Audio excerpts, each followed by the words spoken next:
Hi. അപ്പം നമ്മൾ ഇന്നൊരു കേക്ക് കൊണ്ടുപോയി കൊടുക്കാൻ പോവുകയാണേ. രാവിലെ ഓർഡർ കിട്ടിയപ്പോൾ ഞാൻ എൻ്റെ കെട്ടിയവനെ വിളിച്ച് പറഞ്ഞു, മനുഷ്യ വൈകുന്നേരം ഒരു കേക്കുണ്ട്, നമുക്ക് കൊണ്ടുപോയി കൊടുക്കാൻ പോകണമെന്ന്.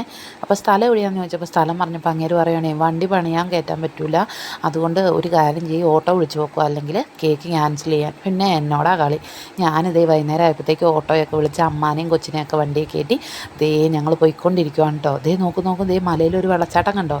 കാണാൻ പറ്റില്ല കേട്ടോ, ഫോണിന് നല്ല ക്ലാരിറ്റി ആണല്ലോ, അതുകൊണ്ടാണ്. പക്ഷേ അവിടെ ഒരു വെള്ളച്ചാട്ടമൊക്കെ ഉണ്ട് കേട്ടോ.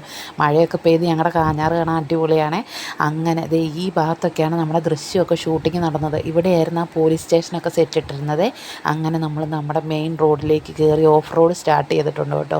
എൻ്റെ പൊന്നേ, എന്നാ വലിയ കുഴിയാണ്. ആ മനുഷ്യൻ പറഞ്ഞത് കേട്ട് അവിടെ ഇരുന്നാൽ മതിയായിരുന്നു, വെറുതെ ആവശ്യമില്ലാത്ത പണിക്ക് നിന്നു. അങ്ങനെ പകുതിയൊക്കെ എത്തിയപ്പോഴത്തേനും ഉസ്മാൻ കുഞ്ഞ് അങ്ങോട്ട് പോയി അമ്മാനെ തട്ടുന്നു, ഇങ്ങോട്ട് വന്ന് എന്നെയും കേക്കിനെയും തട്ടുന്നു. അവസാനം ഈ ചെക്കൻ കേക്ക് മറിച്ചിടുമോ എന്നുള്ളതായിരുന്നു എൻ്റെ പേടി. പകുതി എത്തിയപ്പോഴത്തേനും അമ്മാനെ പിടിക്കുമോ, ഉസ്മാനെ പിടിക്കുമോ, കൊച്ചിനെ പിടിക്കുമോ, കേക്ക് പിടിക്കുമോ എന്നുള്ള അവസ്ഥയായി കേട്ടോ.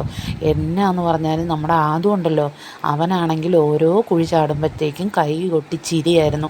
അവനെന്തോ വണ്ടർലേ റൈഡ് പോയ രീതിയിലുള്ള ചിരിയൊക്കെ ആയിരുന്നേ.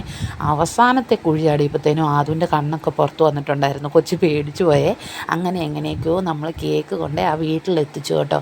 അങ്ങനെ തിരിച്ചു പോന്നപ്പോൾ അന്ന് ആ സൈഡിലിരുന്ന് പ്രകൃതി രമണിയൊക്കെ കണ്ടുവരാമെന്ന് വിചാരിച്ചപ്പോഴത്തേനും ആദ്യം ചാടി കൈ വന്നു. അങ്ങനെ കേക്കൊക്കെ കൊണ്ടു കൊടുത്ത് തിരിച്ച് വീടെത്തി.